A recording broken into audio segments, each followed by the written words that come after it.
সামনে আমার অবজারভেশন 2026-27 পর্যন্ত একটা অর্থনৈতিক মন্দা চলতে পারে। বলবে কিছু কিছু লোক যে ভবিষ্যৎবাণী করতে যাওয়া, এটা ভবিষ্যৎবাণী নয়। আপনি বর্তমান সম্পর্কে খবর রাখেন না বলেই বর্তমানকে আপনার ভবিষ্যৎ মনে হচ্ছে। আমাদের অনারেবল মিনিস্টার যারা আছেন ওদেরকে জিজ্ঞাসা করেন, তাদেরকে জিজ্ঞাসা করেন, তারাও বলছেন যে 2023 সাল থেকে 26 সাল খাদ্য মন্দার মতো যান। দেখেন নাই, তারা এই কথা বলছেন কারণ তারা বুঝতে পারছেন ওয়ার্ল্ডের অবস্থা ভালো না। এখানে একটা সলিউশন বলছে, ইচ্ছা হলে আপনি গ্রহণ করতে পারেন, ইচ্ছা হলে নাও করতে পারেন। আমার তো চাপিয়ে দেওয়ার কোনো ক্ষমতা নাই। ফাযাক্কির ইন্নামা আনতা মুযাক্কির, আপনি শুধু উপদেশদাতা। লাস্তা আলাইহিম বিমুসাইতির, আপনি কারো প্রতি দারোগা নন। কি উপদেশ? এই যে জাকাত, যেটা জাকাত, আমাদের জাকাত যেটা আছে, এটাকে একটু বড় পরিসরে কালেক্ট করার চেষ্টা করতে হবে। করে যদি আমরা সুষ্ঠু বন্টন করতে পারি গরিবদের মাঝখানে, ইনশাআল্লাহ কেউ খাদ্য অভাবে মারা যাবে না ইনশাআল্লাহ। আল্লাহ পাক আমাদেরকে বোঝার তৌফিক দান। এর পাশাপাশি তারা যেটা বলেছেন, ইকোনমিক সেকশনের লিডার যারা আছে তারা যেটা বলছেন এটা ঠিক বলছেন। তারা বলছেন কৃষিভিত্তিক অর্থনীতির কথা বলছেন, এটার সাথে আমি 100% একমত। কারণ আল্লাহ পাকের কোরআন, এই কোরআনের মধ্যে বেশিরভাগ যে অর্থনীতির কথা এসেছে তা হচ্ছে কৃষিভিত্তিক অর্থনীতি। এটা কি জানেন? হয়তো জানেন না। কোরআনে যত ইকোনমিক সিস্টেমের কথা আসছে তার মধ্যে সবচেয়ে বেশি এসেছে কৃষিভিত্তিক অর্থনীতির কথা, তারপর ব্যবসা এবং যাকাত। অতএব তারা ঠিকই বলেছেন, দেশের যারা ইকোনমিক সেকশনে গবেষণা করছেন তারা ঠিক কথাই বলেছেন যে কৃষিভিত্তিক অর্থনীতি হচ্ছে আমাদের অর্থনৈতিক মন্দা দূর করার অন্যতম উপায়। ঠিক বলেছেন, আমি একমত। তো যাকাত যেটা কথা বলছিলাম, বাম দিকে যাকাত আসবে, তো যাকাত আমরা দিব তো ইনশাল্লাহ ভাই। যাদের শোনেন, বাংলাদেশে এমন অনেক শিল্পপতি আছে যাদের একজনের যাকাতের টাকা দিয়ে একটা গ্রাম চলতে পারে। আর যাকাতের টাকা কিন্তু শুধু এক বছরে আসবে না, প্রতি বছরেই ঘুরে ঘুরে আসবে। মনে করেন যে আপনাদের এলাকার মধ্যে অনেক বৃত্তশালী আছেন, আমি দোয়া করি মন থেকে আল্লাহ পাক বৃত্তশালীদের অন্তরটাকে নরম করে দিক এবং উসমান রাদিয়াল্লাহু আনহুর মতো দানশীল করে দিক। আমরা দোয়া করি, আমরা কারো খারাপ চাবো, সবার জন্য হেদায়েতের দোয়া করব। টাকা থাকতে তো সমস্যা নাই, কিন্তু টাকা থেকে যদি উসমান রাদিয়াল্লাহু আনহু হতে না পারলাম তাহলে সমস্যা। টাকা থাকতে কোনো সমস্যা নাই, ধন আপনাকে আল্লাহ দিতেই পারে। এই ধনটাকে উসমান গনি রাদিয়াল্লাহু আনহুর মতো আল্লাহর পথে বিতরণ করে দেন, ইনশাআল্লাহ আল্লাহ পাক আপনাকে জান্নাতুল ফেরদৌস দান করবেন। তো অনুরোধ থাকবে, দেখেন আপনারা যদি একটা এলাকার যাকাত কালেক্ট করতে পারেন, মনে করেন কথার কথা এখানে কিছু মেয়ে আছে যারা খারাপ পথে পা বাড়িয়েছে, আমার কথা বুঝতে পারছেন? আচ্ছা, এরকম পল্লী অনেক জায়গায় আছে না? এক বছরের যাকাতের টাকা দিয়ে সমস্ত যৌন পল্লীর মেয়েদেরকে কাজ দেওয়া সম্ভব, কর্মে আনা সম্ভব। ওদেরকে কাজের ব্যবস্থা করে দেন, ওরা কাজ করবে না ইনশাআল্লাহ। কোনো মেয়ে এই কাজ করতে চায় না, আমার মত। কোনো মেয়ে চায় না যে ইজ্জত বিক্রি করে খাবো, কোনো মেয়ে চাবে? কখনো চাবে না। ওকে আপনি ভালো কাজের ব্যবস্থা করে দেন, এই যাকাতের টাকা দিয়ে দেখবেন ইনশাআল্লাহ সে ওই খারাপ পথ ছেড়ে দিয়েছে। অনেক দেখবেন দরিদ্র মানুষ আছে যে পড়াশোনা করার কোনো সুযোগ নাই, টাকা পয়সা নাই, পড়াশোনা করতে চায় কিন্তু টাকা পয়সা নাই, দিনের জ্ঞান অর্জন করতে চায়, দেশকে কিছু দিতে চায়, টাকা নাই। তাকে আমরা হেল্প করতে পারি না? পারি। অনেক মানুষ আছে মাদক দ্রব্য বিক্রি করছে, তাকে বুঝান, দিনের হেদায়েত দেন, যে ভাই আমি তোমাকে আরো ভালো চাকরি দিব, ভালো ব্যবসা দিব, তুমি ছাড়বা কিনা? বলবো আমি ছেড়ে দেবো ইনশাআল্লাহ। বুঝালে ছেড়ে দেবে ইনশাআল্লাহ। এই যে মেগা প্রজেক্ট যেটা কথা বলি আমরা, আত্ম উন্নয়নমূলক বলেন, যুব উন্নয়নমূলক বলেন, বা কান্ট্রি ডেভেলপমেন্টের কথা বলেন, এখানে যাকাত একটা বড় শক্তি হতে পারে। তবে এটাকে সুষ্ঠুভাবে কালেক্ট করতে হবে এবং যাকাতের যে 8টা খাত আছে এই খাতগুলোকে সুষ্ঠুভাবে বন্টন করতে হবে। অমুসলিমদেরকেও যাকাত দেওয়া যায়, জানেন? অমুসলিম যদি কেউ থাকে, দরিদ্র, তাকেও যাকাত দিয়ে সহযোগিতা করা যায়। আমরা সহযোগিতা করি না বলেই তো ওই যে পশ্চিম থেকে লোকজন এসে সহযোগিতা করে খ্রিস্টান বানাচ্ছে এখন সবাইকে। আরো বাড়বে দিন দিন, দেখেন। আমরা তো সহযোগিতা করছি না। আপনার পাশে আপনার প্রতিবেশী না খেয়ে মারা যাচ্ছে, আপনি যাচ্ছেন না। এখন তো অন্য কেউ এসে যদি সাপোর্ট করে, ও তো তার দলেই ভিড়বে তখন, স্বাভাবিক। এটাই হচ্ছে এখন। আল্লাহ বোঝার তৌফিক দান করুক আমাদের। বাম দিকে মাইয়াতে থাকবে কি ভাই? যাকাত। তারপরে পায়ের দিকে চলে আসবে তার আত্মীয়তার সম্পর্ক রক্ষার ইবাদত, তার এই যে অন্যান্য দান সদকা, তার নফল আমল, তার তাসবিহ তাহলিল, তার কোরআন তেলাওয়াত ইত্যাদি পায়ের দিকে চলে আসবে। এখানে একটা হাদিস এসেছে, সূরাতুল মুলক যে ব্যক্তি রাতের বেলা তেলাওয়াত করবে, কোন সূরা ভাই? তাবারাকাল্লাযী বিয়াদিহিল মুলক ওয়া হুয়া আলা কুল্লি শাইইন কাদির। এই সূরা যে ব্যক্তি রাতের বেলা করে তেলাওয়াত করবে ইনশাআল্লাহ সূরা মুলক কবরে তার সাথে থাকবে এবং কবর আযাব থেকে সূরা মুলক তাকে বাঁচাবে ইনশাআল্লাহ। আমি বুঝাচ্ছি যে কি অবস্থাটা হবে। এবার দুজন ফেরেশতা মাথার দিক থেকে আসবেন, আসতে চাইবেন, সালাত বলবে এখান দিয়ে আসা যাবে না, এদিক দিয়ে আসা যাবে না। ডান দিক দিয়ে আসতে চাইবেন, এদিক দিয়ে আসা যাবে না। বাম দিক দিয়ে আসতে চাইবেন, যাকাত বলবে এদিক দিয়ে আসা যাবে না। পায়ের দিক দিয়ে আসতে চাইবেন, আমলগুলো বলবে এদিক দিয়ে আসা যাবে না। তখন যাই হোক তারা আসবেন। এটা তাদের এটা কথা কি? এটা কথাটা হচ্ছে যে সলাতের গুরুত্ব, মানে সে সলাত আদায় করেছে, সে আমার হক আদায় করেছে, আমি তার পক্ষে আছি, এটা পক্ষে বোঝাচ্ছে। রোজা বলবে আমি ওর পক্ষে আছি, তাকে আপনি কোনো শাস্তি দিবেন না, আমি তার পক্ষে আছি। আপনারা দুজন তাকে শাস্তি দিবেন না, আমি যাকাত তার পক্ষে আছি, এটা পক্ষে থাকার কথা। তারপরেও তারা আসবেন, চোখগুলো হবে নীল এবং কালো বর্ণ, নীলাপ চোখের কালো। মুনকার নাকি উঠে বসিয়ে দেওয়া হবে। এবার তিনটা প্রশ্ন। প্রথমে প্রশ্ন হচ্ছে কি, মান রব, তোমার রবকে? তখন মুমিন বান্দা বুক ফুলিয়ে বলবে রব্বি আল্লাহ, আমার রবকে আল্লাহ। পৃথিবীতে যে ব্যক্তি আল্লাহর সাথে শিরিক করে নাই, আল্লাহ তাওহীদের উপর থেকেছে এবং তার উপরে মৃত্যুবরণ করেছে, ইনশাআল্লাহ সে ব্যক্তি এর উত্তর নির্দ্বিধায় দিতে পারবে ইনশাআল্লাহ। আর দুনিয়াতে যে বা যারাই আল্লাহর সাথে শিরিক করবে, আল্লাহর সাথে শিরকের পাবে লিপ্ত হবে, ওই অবস্থায় মারা যাবে, তাওহীদের উপর থাকবে না, কোশ্চিনকালেও মান রব্বুক উত্তর দিতে পারবে না। তারপরে প্রশ্ন হয়ে যাবে মা দিনুক, তোমার দিন কি ছিল? মুমিন বান্দা উত্তর দিবে কি, দিন ইয়াল ইসলাম, আমার দিন ছিল ইসলাম। এখানে শুনে রাখেন, পৃথিবীতে যারা ইসলামকে পরিপূর্ণরূপে পালন করবে তারাই এই উত্তর দিতে পারবে ইনশাআল্লাহ। যারা ইসলামকে ঠাট্টা বিদ্রুপের হাসি তামাশার পাত্র বানিয়েছে, মন চাইলে কিছু করি, মন চাইলে কিছু করি না, সহজগুলো একটু আমল করি, বাকি কিছুর আমল ধারি না, হ্যাঁ নামাজ পড়ি, সুদ ছাড়তে পারি না, ঠিক আছে, বছর বছর ওমরা করি, এদিকে ঘুষ দুর্নীতি ছাড়তে পারি না, ইসলামকে ঠাট্টা তামাশার পাত্র বানিয়েছে, এরা কোশ্চিন কালে উত্তর দিতে পারবে না মা দিনুক। দিনে পরিপূর্ণরূপে ইসলামে প্রবেশ করতে বলেছেন আল্লাহ রাব্বুল আলামিন। যারা পরিপূর্ণরূপে ইসলামে প্রবেশ করবে এবং ইসলামের প্রতিটা মৌলিক বিধান মেনে চলবে, ইনশাআল্লাহ তারা এর উত্তর দিতে পারবে। এরপরে আসবে তৃতীয় প্রশ্ন। নবী সাল্লাল্লাহু আলাইহি ওয়াসাল্লামকে দেখানো হবে। যখন দেখানো হবে তখন সূর্য যখন ডুবে যায়, যে দৃশ্যটা আমরা দেখতে পারি না, ওই দৃশ্যটা ভেসে উঠবে এবং মুমিন বান্দা অস্থির হয়ে যাবে, বলবে আমাকে ছেড়ে দাও, আমি নামাজ পড়বো। সুবহানাল্লাহ। তার কারণ তার কাছে মনে হবে যে আসরের ওয়াক্ত হয়ে গেছে, আসরের ওয়াক্ত হয়ে গেছে, আসরের ওয়াক্ত চলে যাচ্ছে, আমাকে নামাজ পড়তে হবে। চিন্তা করেছেন?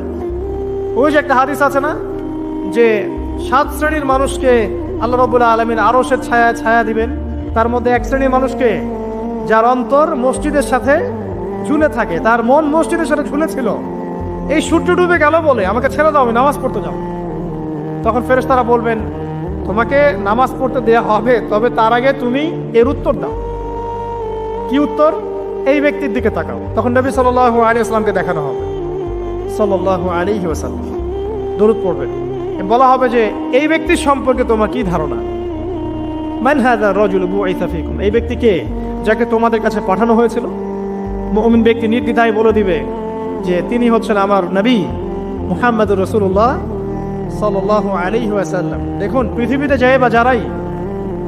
যে বা যারাই নবী সাল্লাল্লাহু আলাইহি ওয়াসাল্লামের সুন্নতের উপর আমল করবে, ইনশাআল্লাহ সে তার উত্তর দিতে পারবে।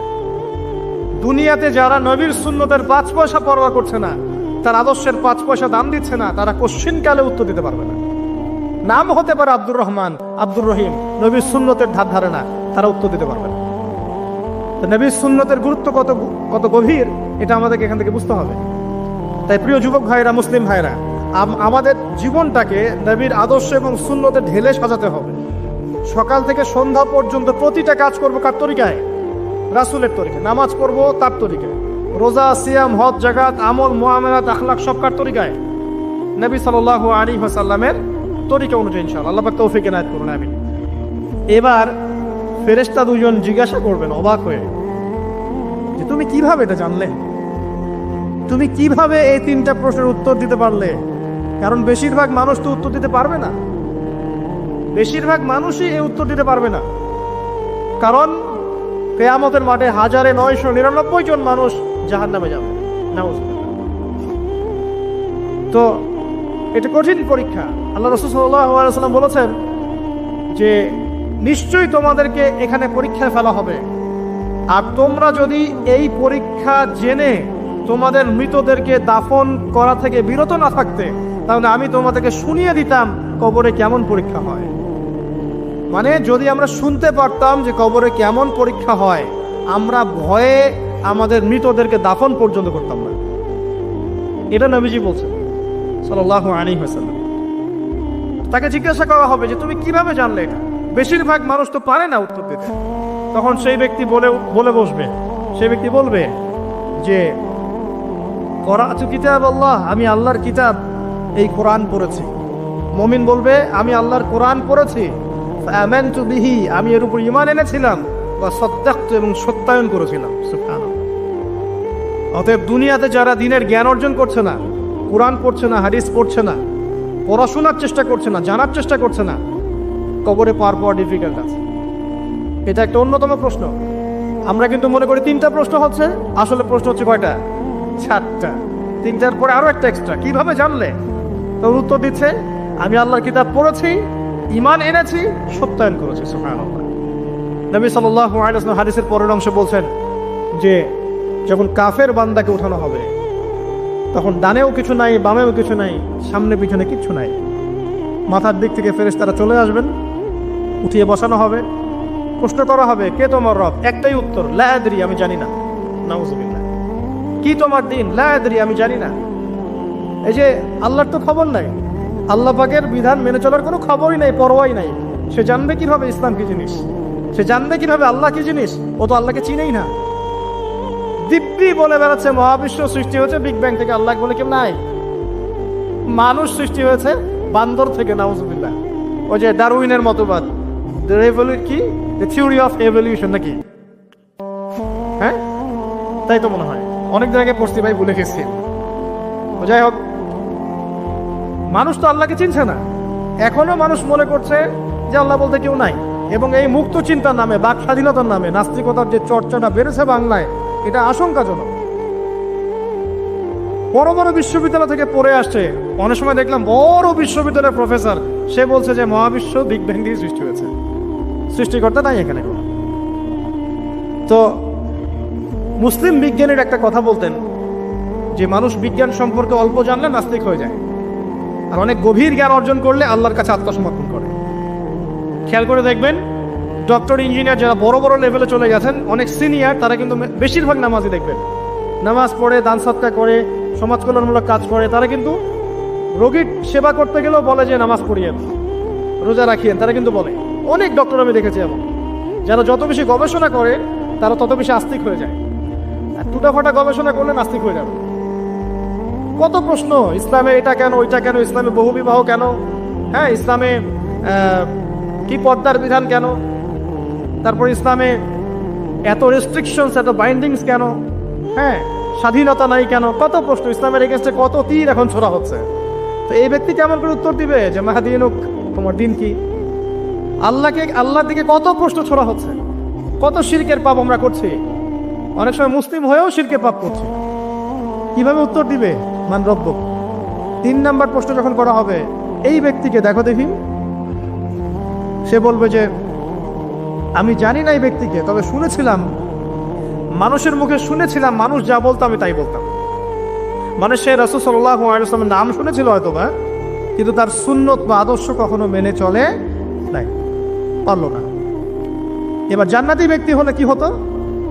ওই যে সূর্য ডুবছিল যেখানে, তার দৃষ্টির সীমা পর্যন্ত কবরকে প্রশস্ত করে দেওয়া হবে, এবং জান্নাতের একটা দরজা তার কবরে খুলে দেওয়া হবে। এটা কিভাবে করা হবে সেটা আল্লাহ পাক জানেন। এটার ব্যাখ্যা করার জ্ঞান আল্লাহ আমাদেরকে দেন নাই। যেই মানুষের ক্ষুদ্র জ্ঞানে মানুষ ব্যাকটেরিয়া, ভাইরাস নিয়ে গবেষণা করতে হিমশিম খেয়ে যায়, সে মহাবিশ্বের স্রষ্টা নিয়ে কিভাবে গবেষণা করবে? আল্লাহ পাকের অসীম জ্ঞানের সামনে আমার জ্ঞান কি? খুবই ক্ষুদ্র। একটা হাদিসে এসেছে বুখারী শরীফের মধ্যে, যে একটা মহাসমুদ্রের মধ্যে যদি একটা পাখি 1 ফোঁটা পানি উঠিয়ে নিয়ে যায়, ওই 1 ফোঁটা পানি হচ্ছে মহাবিশ্বের জ্ঞান, আর বাকি পুরো মহাসাগর হচ্ছে আল্লাহ পাকের জ্ঞান। তো আমরা এই ক্ষুদ্র জ্ঞানের মানুষ হয়ে আল্লাহর জ্ঞানকে কেমন করে পেনিট্রেট করতে পারি? তো আল্লাহ পাক জান্নাতের দরজাগুলো খুলে দিবেন, একটা দরজা খুলে দিবেন, সেখান থেকে বাতাস আসবে, সে জান্নাতের নাজ নেয়ামত উপভোগ করতে থাকবে এবং তার রূহটাকে সবুজ রঙের পাখির আকৃতিতে জান্নাতে রেখে দেওয়া হবে। ইল্লিন মানে ওখানে জান্নাতের নিয়ামত সে পাবে। এটাকে বলা হয় দারুল বারজাখ বা বারজাখের জীবন। জীবন অনেকগুলো, একটা ছিল রুহের জগৎ। রুহের জগতে আমরা সবাই ছিলাম। শোনেন, রুহের জগতে যার সাথে যার বন্ধুত্ব ভালোবাসা গভীর ছিল, দুনিয়াতে তার সাথে তার ভালোবাসা বেশি। এটা হয়তো জানেন না, জানতেন হাদিসটা? রুহের জগতে যদি কখনো আপনার সাথে আমার দেখা হয়ে থাকে, দুনিয়াতে আপনার সাথে আমার দেখা হবে ইনশাআল্লাহ। রুহের জগতে যদি আপনার আমার মধ্যে ঘনিষ্ঠ ভালোবাসা থেকে থাকে, এখানেও ভালোবাসা হয়ে যাবে ইনশাআল্লাহ। এটা বলে আমি আবার তোমাদের বয়ফ্রেন্ড গার্লফ্রেন্ড ভালোবাসা বুঝাই নাই, ওই ভালোবাসার কথা বলি নাই। আবার রুহের জগতে বিদ্বেষ, এখানেও দেখবেন বিদ্বেষ। ওটা একটা জগৎ ছিল যেখানে আল্লাহ পাক সমস্ত আদম সন্তানকে সৃষ্টি করে তাদের রুহটাকে রেখেছিলেন এবং ওয়াদা নিয়েছেন। কি ওয়াদা? আল্লাহ পাক বলেছিলেন আলাস্তু বিরব্বিকুম, সূরা আরাফের 182 নম্বর আয়াত পড়ে দেখবেন, 182 নম্বর আয়াত। আল্লাহ পাক বলেছিলেন যে আমি ওয়াদা নিয়েছিলাম, আলাস্তু বিরব্বিকুম, আমি কি তোমাদের রব নই? আমরা সবাই বলেছিলাম বেলা ইয়া রব্বি, অবশ্যই আপনি আমাদের রব। দুনিয়াতে এসে আমরা ভুলে গেছি। এই ভুলে যাওয়াটা মনে করায় দেওয়ার জন্য আল্লাহ পাক আসমানে কিতাব নাজিল করেন, নবী রাসূল পাঠান, আমাদের কান পর্যন্ত ইসলামের দাওয়াত পৌঁছে দেন, যাতে আমরা মনে করতে পারি। এবার আসেন রুহের জগতে পর আসলাম এই যে দুনিয়ার জগৎ, দারুদ দুনিয়া। দুনিয়ার মধ্যে আছি হয়তো 50, 60, 70, 100 বছর হাইয়েস্ট। এরপর যাবে দারুল বারজাখ, বারজাখের জগৎ। পাপী ব্যক্তি হলে জাহান্নামের দরজা খুলে দেওয়া হবে আর জাহান্নামের সে আযাব ভোগ করতে থাকবে, এবং পুণ্যবান ব্যক্তি হলে জান্নাতের দরজা খুলে দেওয়া হবে এবং এর নাজ নেয়ামত সে ভোগ করতে থাকবে। তখন তাকে বলা হবে এটা জান্নাতের সেই জায়গা যেখানে তুমি থাকবে। এটা দেখার সাথে সাথে, শোনার সাথে সাথে তার যে খুশি উৎফুল্লতা আরো অনেক বেড়ে যাবে। এবং সে কি করবে জানেন? সে পৃথিবীতে ফিরে আসতে চাইবে। সে বলবে আমাকে আমার পরিবারবর্গকে জানাতে দেন, আমাকে আমার পরিবারবর্গকে জানাতে দেন যে আমি ভালো আছি। তখন ফেরেশতারা তাকে বলবেন যে এটা সম্ভব না, তোমার এবং তাদের মাঝে দারুল বারজাখ আছে, তুমি এটা ভেদ করে যেতে পারবে না। তখন তার আত্মাটাকে ইল্লিনে দেওয়া হবে, একটা সবুজ পাখির আকৃতিতে জান্নাতে ঘুরে বেড়াবে ইনশাআল্লাহ। আর যদি জাহান্নামী হয় তাহলে যে বললাম দরজা খুলে যাবে, জাহান্নামের মর্মান্তিক আযাব তার দিকে আসতে থাকবে। কবর সংকুচিত হয়ে আসবে এমন ভাবে যাতে তার বাম পাজর ডান পাজরের ভিতরে এইভাবে ঢুকে যাবে। নাউযুবিল্লাহ। এই আযাব চলতে থাকবে ইলা ইয়াউমি ইউবআসুন, পুনরুত্থানের দিন পর্যন্ত। এখন এই যে হাদিসটা আপনারা শুনলেন, এই হাদিসটা ব্যক্তি কেন্দ্রিক নয় কি? এখানে তিনটা বিষয় আপনাকে ফোকাস করতে হবে আমাদেরকে। এক, তাওহীদ, আল্লাহ পাকের তাওহীদ। দুই, রিসালাত, রাসূলুল্লাহ সাল্লাল্লাহু আলাইহি ওয়াসাল্লামের রিসালাত। এবং আখিরাত, পরকাল। এই তিনটা বিষয় খুব স্বল্প কথায় বলছি। দেখুন, তাওহীদ কি? আল্লাহ পাকের একত্ববাদ। এক আল্লাহকে আপনি সৃষ্টিকর্তা মানবেন, রিজিক দাতা মানবেন, পালন কর্তা মানবেন, সন্তান দাতা, ভালো মন্দের মালিক, সমস্ত কিছুর মালিককে আল্লাহ। আল্লাহ আল্লাহ আমাকে বাঁচিয়ে রেখেছেন, আল্লাহ আমাকে মৃত্যু দিবেন, আল্লাহ আমাকে রিজিক দেন, আল্লাহ আমাকে সন্তান দিবেন, আল্লাহ আমার ভালোর মালিক, আল্লাহ মন্দের মালিক, আল্লাহ সমস্ত কিছুর মালিক। এই কনসেপ্ট পরিষ্কার থাকবে, লা ইলাহা ইল্লাল্লাহ পরিষ্কার থাকবে। সমস্ত বিষয় কার পক্ষ থেকে? আল্লাহর পক্ষ থেকে। তাওহীদ, সংক্ষিপ্ত কথায় বললাম তাওহীদ। এর মধ্যে তিনটা ক্লাসিফিকেশন আছে: রুবুবিয়্যাত, উলুহিয়্যাত, আসমা ও সিফাত। এটা আপনারা কিতাবুত তাওহীদ বই থেকে পড়ে নিয়ে। সংক্ষেপে বলে দেই, রুবুবিয়্যাত আল্লাহ পাকের সমস্ত বিষয়গুলো তার দিকে সম্বন্ধ করা, সৃষ্টিকর্তা, পালনকর্তা, রিজিক দাতা সবকে আল্লাহ। উলুহিয়্যাত কি? দুনিয়াতে এসেছি আল্লাহ পাকেরই দাসত্ব করতে হবে, অন্য কারো দাসত্ব চলবে না, তাওহীদ উলুহিয়্যাত। আসমা ও সিফাত কি? আসমা সিফাত মানে হচ্ছে আল্লাহ পাকের নাম গুণাবলীগুলো আছে। আল্লাহ পাক রহমান, আল্লাহ পাক রহিম, আল্লাহ পাক রাজ্জাক, হ্যাঁ, আল্লাহ পাক গফুর, আল্লাহ পাক শরীদুল ইকাব। সমস্ত গুণাবলী কার? আল্লাহ। এই হলো আসমা ও সিফাত। আল্লাহ পাক যেমন, আল্লাহ পাক তেমন, আল্লাহ পাক নিজের মতো, কারোর সাথে তুলনীয় নন। আল্লাহু আহাদ, একক। আল্লাহুস সামাদ, তিনি অমুখাপেক্ষী। লাম ইয়ালিদ ওয়া লাম ইউলাদ তিনি জন্ম দেননি, জন্মিতও নন, ওয়ালাম ইয়াকুল লাহু কুফুয়ান আহাদ, তার সমতুল্য আর কিছুই নাই। আল্লাহ থেকে সবকিছু হয়, এটাই হলো তাওহীদ। এখন এর অপোজিশন কি? শিরক। তাওহীদের বিরুদ্ধে গেলে কি হয়ে যাবে? শিরক। কেউ যদি মনে করে যে আল্লাহ ছাড়া কেউ আমাকে জীবন দিতে পারে, আল্লাহ ছাড়া কেউ আমাকে মারতে পারে, আল্লাহ ছাড়া কেউ আমাকে রিজিক দিতে পারে, অথবা আল্লাহ ছাড়া কেউ সন্তান দিতে পারে, আল্লাহ ছাড়া অন্য কারো কাছে কেউ যদি দোয়া করে, আল্লাহ ছাড়া অন্য কারো জন্য নজর মানত করে, আল্লাহ ছাড়া অন্য কারো নামে কসম খায়, আল্লাহর হালালকে হারাম করে দেয়, আল্লাহর হারামকে হালাল করে নেয়, ঠিক আছে? আল্লাহ থেকে শুভ অশুভ আসে না, শুভ আল্লাহর পক্ষ থেকে আসে, অশুভ শয়তানের পক্ষ থেকে আসে, এমনও যদি কেউ মনে করে, শুভ অশুভ দুটোই আল্লাহর পক্ষ থেকে আসে, কিন্তু কেউ যদি মনে করে না শুভগুলো আল্লাহর পক্ষ থেকে, অশুভগুলো শয়তানের পক্ষ থেকে, এমনও যদি মনে করে, শিরক হয়ে যাবে। মুসলিমরা চলাফেরা, মুসলিমরা আল্লাহ ছাড়া অন্য কারো কাছে চাচ্ছে, মুসলিমরা অনেকে কবরে সেজদা করছে, মুসলিমরা অনেকেই মৃত মানুষের কাছে দোয়া করছে, হাতে বালা পরে আছেন, খোলেন না। কেন খোলেন না? ভয়ে যদি আপনার ক্ষতি হয়, শিরক। মুসলিমরা দেখবেন আগুনের সামনে মাথা নত করছে, মুসলিমরা এখন মেডিটেশন করে, ধ্যান করে, মুসলিমরা জিনকে তাবে করতেছে, অনেক সময় দেখা যায় মুসলিমরা জাদু করতেছে, জাদুবিদ্যা, কুফরি কালাম করছে না? করছে, সবই শিরক, সবই শিরক। মুসলিমরা দেখবেন আল্লাহর হালাল যেগুলো আছে এগুলোকে হারাম করে ফেলছে, আবার অনেক সময় আল্লাহর হারামগুলোকে হালাল করে নিচ্ছে। সুদ কি ভাই? এখানে ফরজ, হালাল করে নেওয়া হয়েছে। মদ কি? তোমাদের কাছে তো ওয়াজিব, না খাইলে ঘুম হয় না। তো এই যে আল্লাহ হারামগুলোকে কি করছি আমরা? হালাল করে ফেলি, এটাও শিরক, কুফরি একটা। তো এক কথায় তাওহীদের উপর যারা থাকবে মান রব্বুক উত্তর দিতে পারবে ইনশাআল্লাহ। যারা শিরক করে ফেলবে ওই অবস্থায় মারা যাবে, মান রব্বুক উত্তর দিতে পারবে না। আমার কথা কি বোঝা যাচ্ছে? আমি সহজ করার চেষ্টা করছি কিন্তু হয়তো পারছি না, এটা আমার ব্যর্থতা। এক কথায় যদি আমরা কবরের প্রথম প্রশ্নের উত্তর দিতে চাই তাহলে আমাদেরকে অবশ্যই তাওহীদের উপর থাকতে হবে, শিরকে যাওয়া যাবে না। প্রিয় ভাইরা, শিরকের পাপ থেকে আজকে তওবা করে ফেলবেন। আল্লাহ জেনে না জেনে জীবনে যত শিরক করেছে আল্লাহ মাফ করবেন, আমিন। এবং আগামী দিনগুলোতে শিরকের পাপে লিপ্ত হয় না। প্রিয় ভাইরা, যদি আপনার আমল নামায় আসমান জমিন সমানও পাপ থাকে, শিরকের পাপটুকু না থাকে, আল্লাহ পাক আপনার পুরো পাপ মাফ করতে পারবে ইনশাআল্লাহ। আল্লাহ পাক বলেছেন মেরাজের রাতে নবী সাল্লাল্লাহু আলাইহি ওয়াসাল্লামকে আরশে আজিমের কাছে উঠিয়ে নিয়ে আল্লাহ পাক 3টা ওহী করেছেন। কয়টা ওহী? একটা ছিল 5 ওয়াক্ত নামাজ, ঠিক আছে? 2 নম্বর হচ্ছে সূরা বাকারার শেষের 3টা আয়াত। 3 নম্বর একটা ওয়াদা, একটা প্রতিশ্রুতি। সেটা কি? এ মুহাম্মদ সাল্লাল্লাহু আলাইহি ওয়াসাল্লাম, তোমার উম্মতের মধ্যে কেউ যদি আসমান জমিন সমান পাপ নিয়ে আমার সামনে হাজির হয় কিন্তু আমার সাথে কাউকে শরীক না করে, শিরক না করে, তাহলে আমি আল্লাহ তার সামনে আসমান জমিন সমান ক্ষমা নিয়ে হাজির হব, মানে মাফ করে দেওয়া হবে ইনশাআল্লাহ। অতএব শিরকের পাপে যায় না, ইনশাআল্লাহ জান্নাতে যাওয়া যাবে। যে ব্যক্তি মন থেকে একবার লা ইলাহা ইল্লাল্লাহ পড়েছে, সমস্ত বিষয় আল্লাহর দিকে সুপর্দ করে, তার অন্যান্য অনেক পাপ থাকতে পারে, আল্লাহ পাক চাইলে সব পাপ মাফ করতে পারে। অতএব মান রব্বুক উত্তর দিতে চাইলে শিরকের পাপে যাওয়া যাবে? যাবে না। আধুনিক শিরকের মধ্যে সবচেয়ে ভয়ঙ্করটা হচ্ছে এটা যে আমরা আল্লাহর হালালকে হারাম করে নিচ্ছি, হারামকে আবার হালাল করে ফেলছি। এখানে যায় না।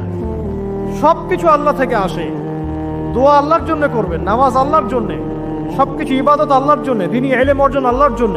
প্রতিটা কাজের করার আগে নিয়াত ফিক্স করবেন, কেন করব? পরকালীন স্বার্থ থাকলে করব, না হলে করব না।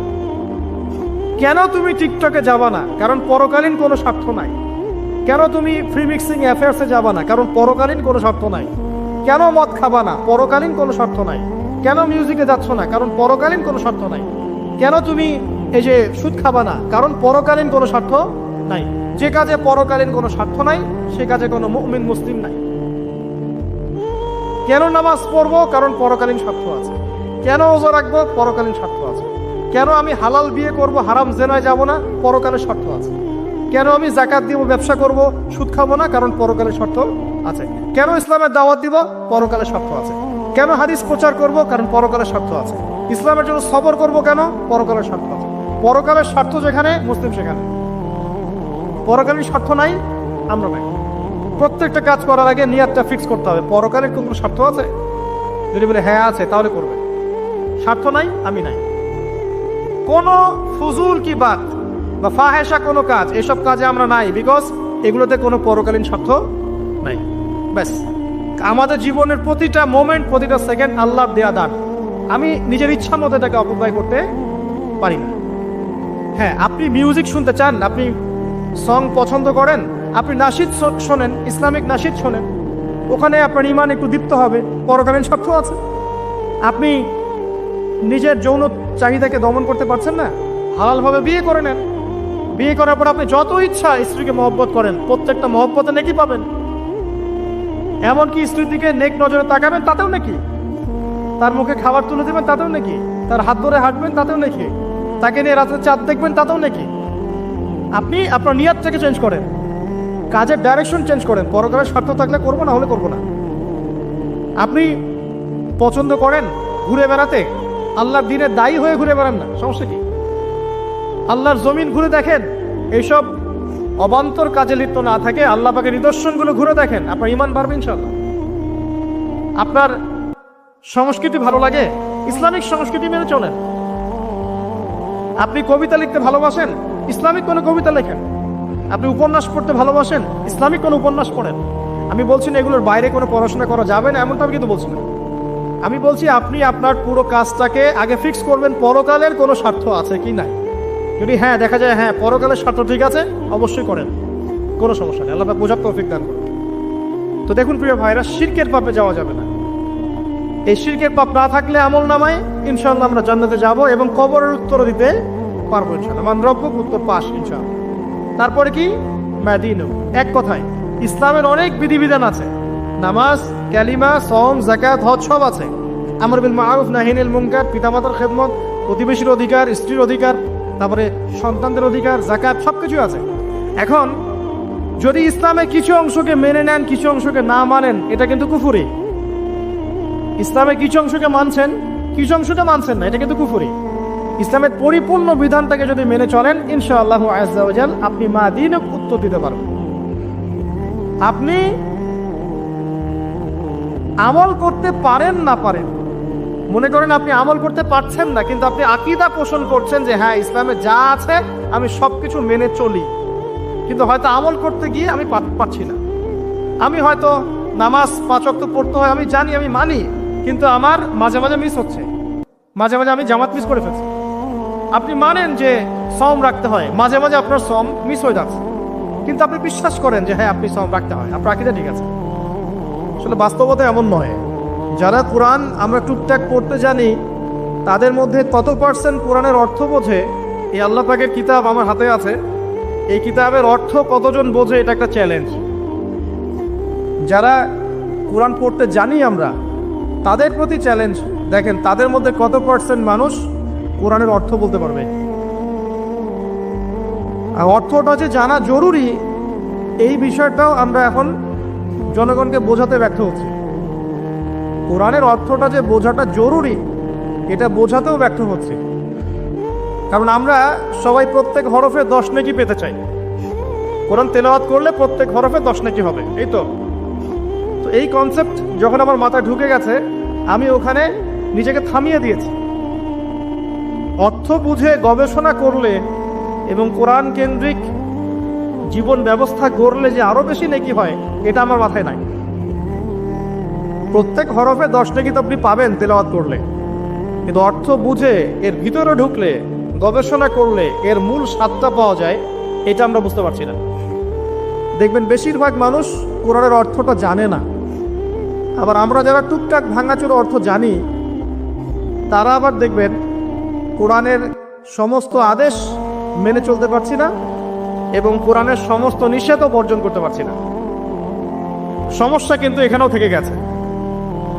আবার কোরআনের ব্যাখ্যায় আছে হাদিস, তো এই হাদিসকে কেন্দ্র করে কোনো বিভ্রান্তির সুযোগ ছিল না, কিন্তু এখানেও আমরা বিভিন্ন জাল এবং বানোয়াট হাদিসের উপর আমলও শুরু করেছি। হাদিসের নামে এমন অনেক কিছুই চলছে সমাজে যেগুলোর সাথে হাদিসের কোনো সম্পর্ক নাই। আমি বলতে চাচ্ছি যে হাদিসের নামে আবার সমাজে এমন অনেক আমল চালু আছে যেগুলোর সাথে আবার হাদিসের কোনো সম্পর্ক নেই। তো দেখুন, ধর্মের মতো সমস্যা থেকে গেছে। আবার আমরা সবাই মুসলিম, আমাদের সবার ইউনাইটেড থাকার কথা। মুসলিম একটা জাতি, তাদের আল্লাহ একজন, রাসূল একজন, কিবলা এক, তাদের সবার মধ্যে একটা ইউনিটির কথা ছিল। কিন্তু আমরা ধর্মতাত্ত্বিকভাবে এবং পলিটিক্যালি আমরা বিভিন্ন দলে বিভক্ত এবং আপসের মধ্যে মিল মহব্বত কম।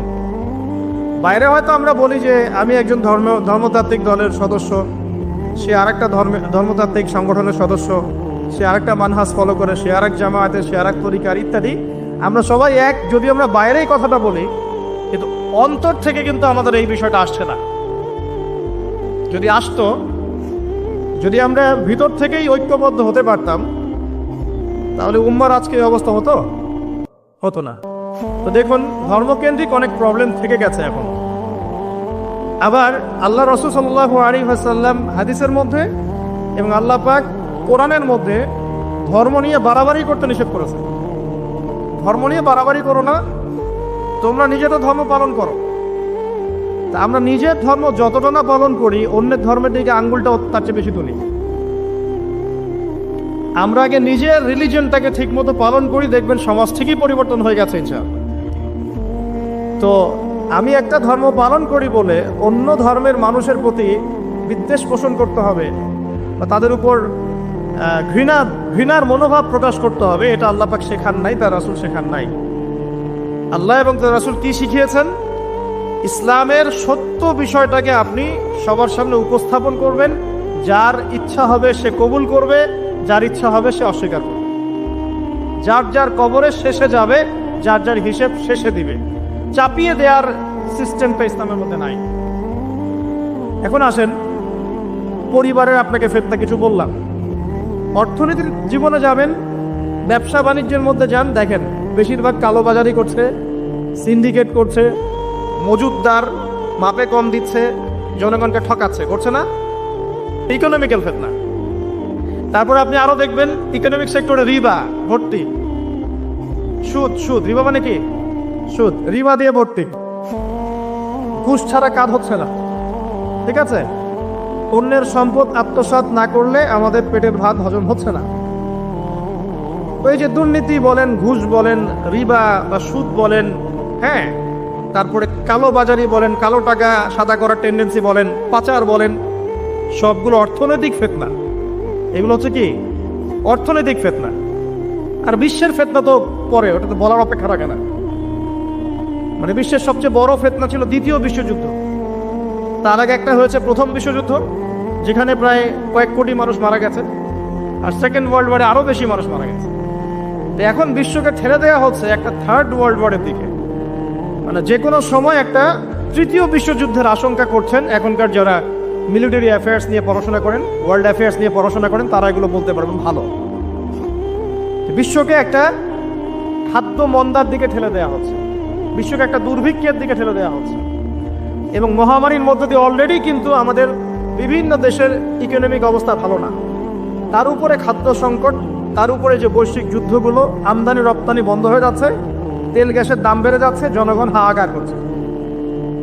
এই পলিটিক্যাল গ্লোবাল অ্যাফেয়ার্সের ফিতনা এগুলো। তা আপনাকে এই জন্যই প্রথমে একটা কথা বললাম যে ফিতনাময় একটা পরিবেশে একজন মুমিন যার অন্তর্দৃষ্টি আছে, যে কোরআন এবং সুন্নাহ দিয়ে এই বিশ্বের এই রহস্যগুলো উদ্ঘাটন করতে পারে, সে ভালো থাকতে পারে না। তার মনটা সবসময় কিন্তু মানে ব্যাকুল থাকবে যে কিভাবে এইসব সমস্যা থেকে নিজে উত্তরণের পথ খুঁজতে পারি, আর আমার পরিবারকে বাঁচাতে পারি, আর আমার জনগণকে বাঁচাতে পারি। আর যদি আপনি আত্মকেন্দ্রিক হন, স্বার্থপর হন, তাহলে নিজের চটকায় তেল দিবেন, নিজে ভালো থাকলেই বাপের নাম। তো দেখুন, এই জামানার কথাই নবীজি বলছেন সাল্লাল্লাহু আলাইহি ওয়াসাল্লাম, তোমাদের সামনে এমন একটা যুগ আসছে, নবীজি বলছেন জামানা সবরিন, কঠিন জামানা, যে জামানায় ঈমান নিয়ে চলাটা হবে হাতের মধ্যে আগুন নিয়ে চলার মতো। নবীজি বলছেন ওই সময়ে সাহাবী জিজ্ঞাসা করছেন, ইয়া রাসূলুল্লাহ, আমি ওই সময়ে কি করব? ওই সময় আমি কি করব? আমাকে কি পরামর্শ দিচ্ছেন?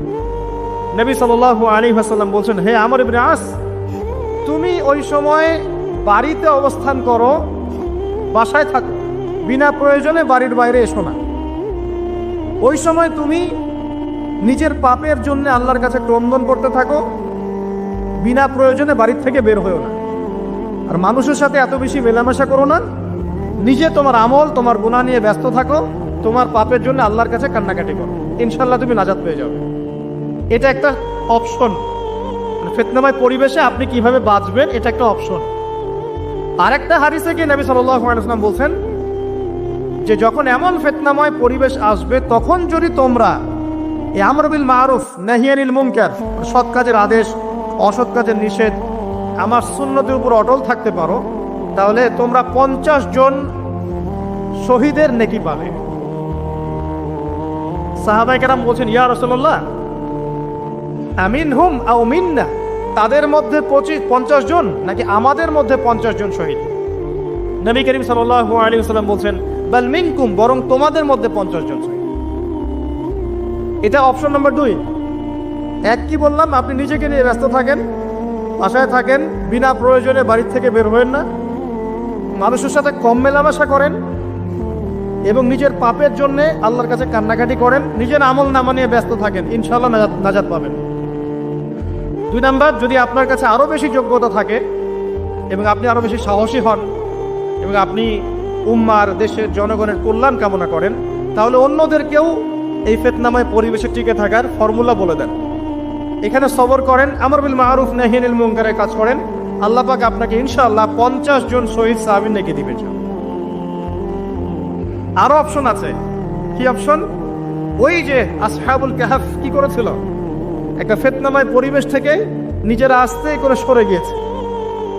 যখন আপনি পরিবেশকে পরিবর্তন করতে আর পারছেন না, দাওয়াত দিয়েও কোনো কাজ হচ্ছে না, মানুষ কথাও শুনছে না, জুলুম নির্যাতন বাড়তেই আছে, টিকে থাকা মুশকিল, তখন তাদের হিসেবের দায়িত্ব আল্লাহর উপর ছেড়ে দেন, আপনি ওখান থেকে ডিসকানেক্টেড হয়ে যান। এটা একটা অপশন। এই অপশন বেছে নিয়েছিল ইব্রাহিম আলাইহিস সালাম, তার বাবাকে বুঝিয়েছেন, কাজ হয়নি, চলে গেছেন। এই অপশন বেছে নিয়েছিল আসহাবুল কাহফ, সবাইকে বোঝাচ্ছে কাজ হচ্ছে না, তার রাস্তায় করে চলে গিয়ে গুহার মধ্যে রাত কাটানো শুরু করেছে।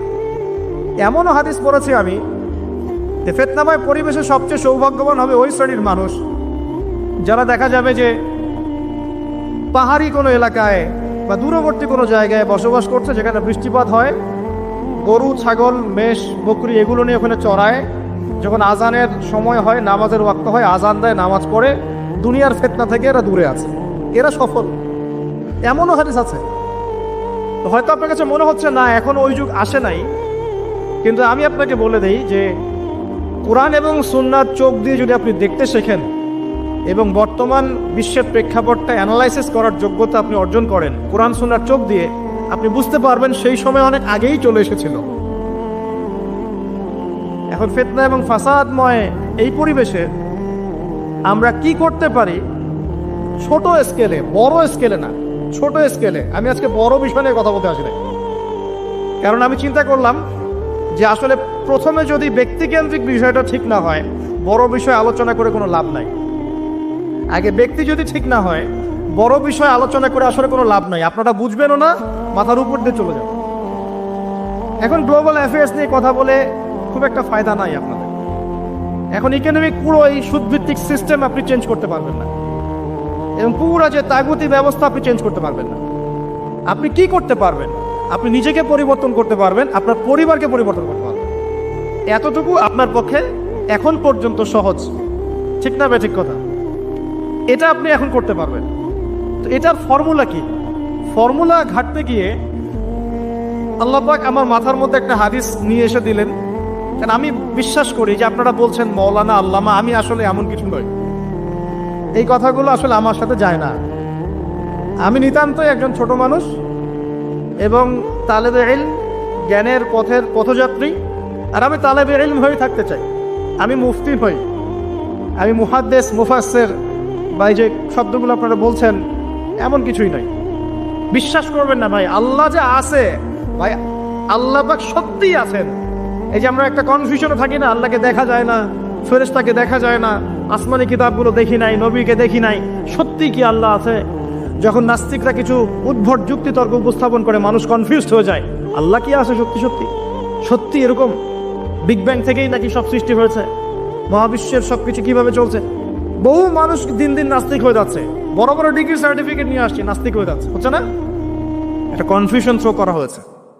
আরে ভাই, আল্লাহ সত্যি আছেন, এরকম জায়গায় যখন যাবেন, দাঁড়াবেন, আপনার আইনাল ইয়াকিন, হাক্কুল ইয়াকিন হয়ে যাবে, হ্যাঁ আল্লাহ সত্যি আছে। যখন দেখবেন জীবনে আপনি হোঁচট খেয়েছেন, আপনি কোনো বিপদে পড়েছেন, কেউ নেই আপনাকে সাহায্য করার, সেজদায় পড়ে কান্নাকাটি করছেন, দেন দেখছেন আপনার সামনে সেই বস্তুটা হাজির, আপনি বুঝতে পারবেন আল্লাহ আছেন, আল্লাহ সত্যি আছেন। মহাবিশ্বের দিকে তাকিয়ে দেখেন, যারা এখানে অ্যাস্ট্রোনমি জানেন বা গণিত পড়েছেন তারা জানবেন, এই যে গ্রহ নক্ষত্রগুলো দেখছেন, এগুলোর পজিশন যদি 1 ফুট বা 1 ইঞ্চি পর্যন্ত সরে যায়, পুরো মহাবিশ্বটা কলাপস করে যাবে। সূক্ষ্ম একটা গাণিতিক তত্ত্ব দিয়ে পুরোটাকে সাজানো হয়েছে। যদি চাঁদ 1 হাত সামনে চলে আসে, পৃথিবীর 1 হাত সামনে, এই পৃথিবী আর চাঁদের এই যে দূরত্ব, এর থেকে যদি 1 হাত সামনে চলে আসে, সূর্য যদি একটু পিছিয়ে যায়, দেখবেন যে পুরো পৃথিবীর বিশাল একটা অংশ এই যে বরফে ঢেকে যাবে, থাকবে না। অল্প একটু, সামান্য একটু সূর্য পিছনে চলে গেলে এই পুরো পৃথিবীর বিশাল একটা অংশ বরফে ঢেকে যাবে, আপনি এখানে থাকতে পারবেন না।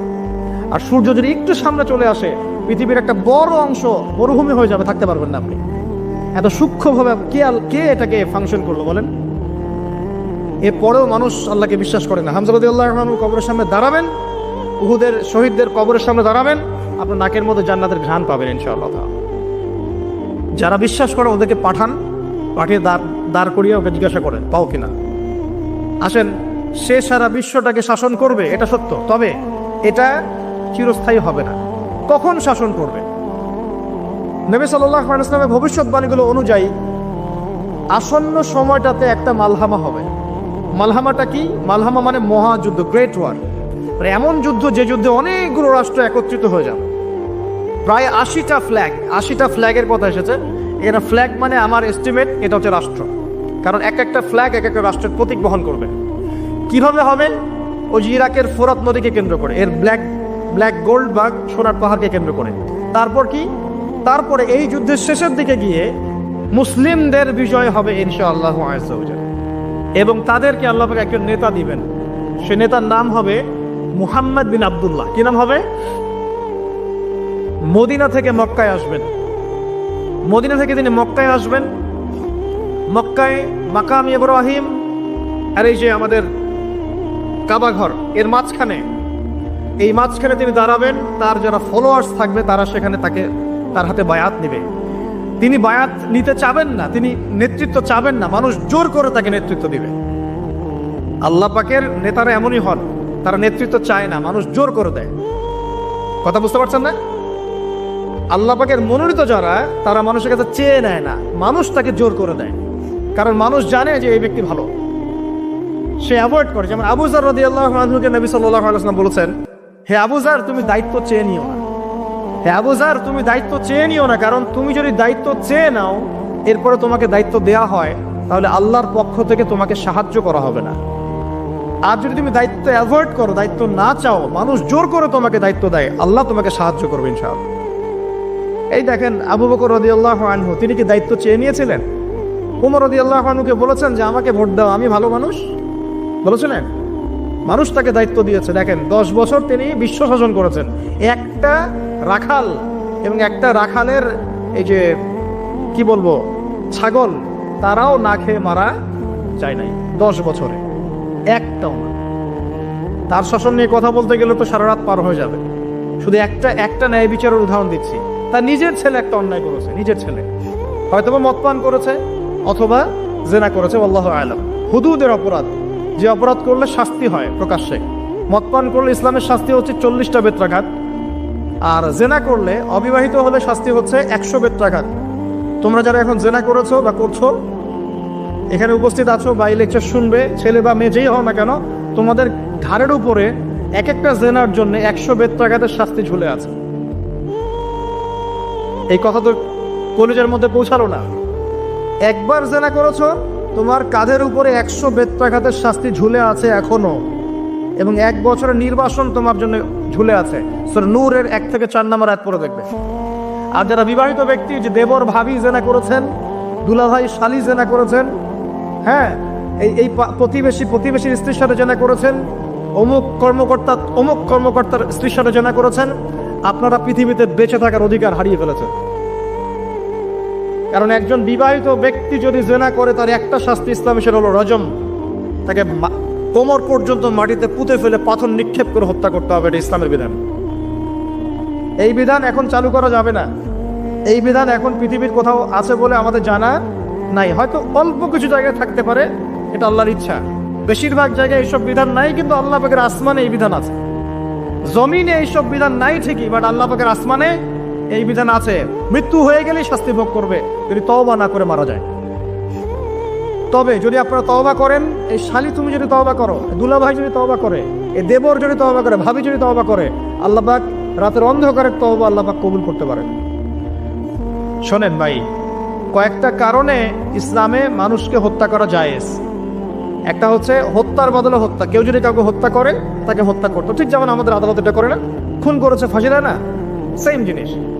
আরেকটা হচ্ছে মুরতাদ হয়ে গেছে, মুরতাদ আগে ছিল মুসলিম, পরে মুরতাদ হয়ে গেছে, তাকে হত্যা করা যায়। ইসলামিক স্টেটের প্রধান সেটা করবে, ডেমোক্রেটিক কান্ট্রির মধ্যে এটা নাই। কথা বুঝতে পারছেন? এটা থাকবে ঈসা ইবনে মারিয়ামের যুগে, এটা ছিল উমর রাদিয়াল্লাহু আনহুর যুগে, ইসলামী খেলাফার সময়, এখন নাই।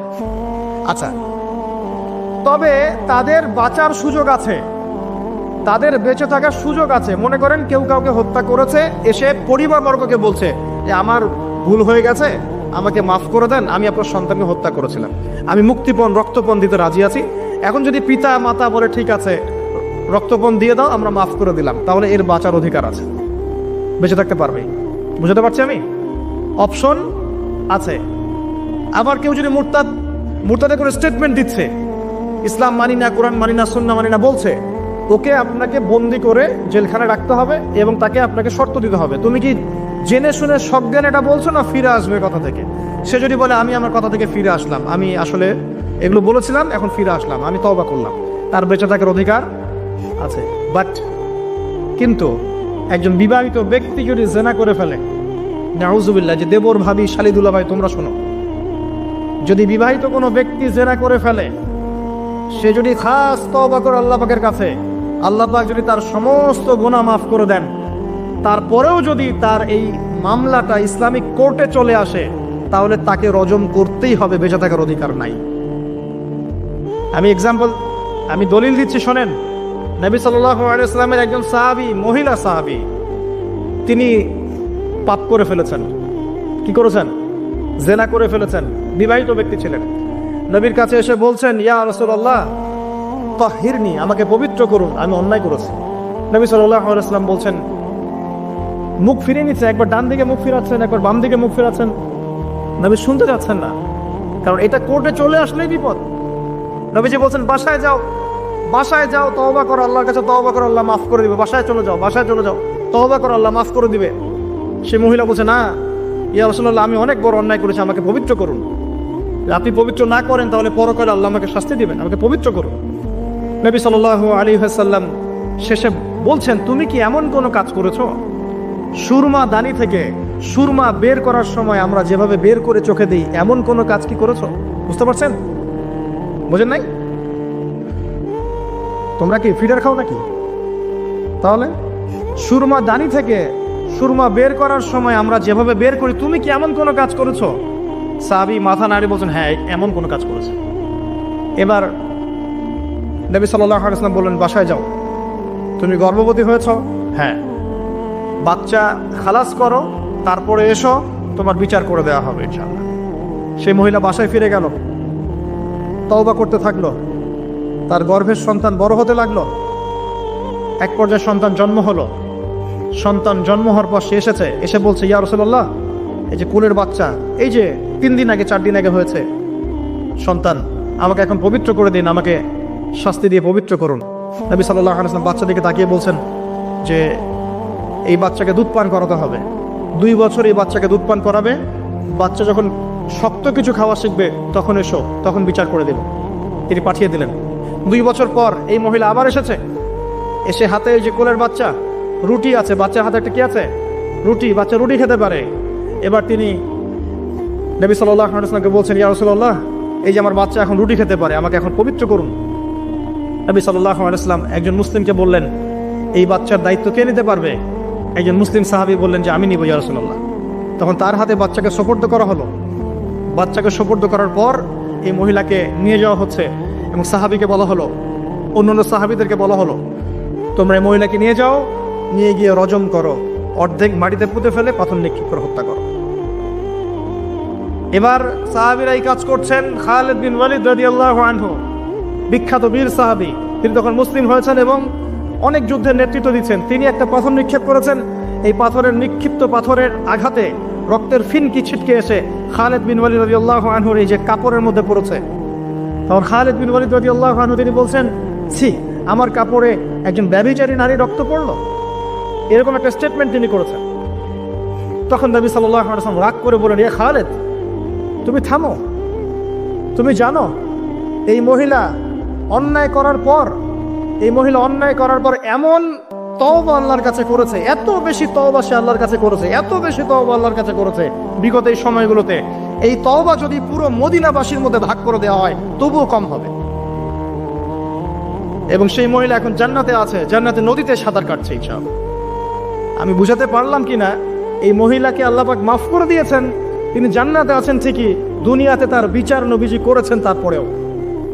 আমি কি বুঝাতে পারলাম যে বিবাহিত ব্যক্তি ব্যভিচার করলে কিরকম শাস্তি হবে?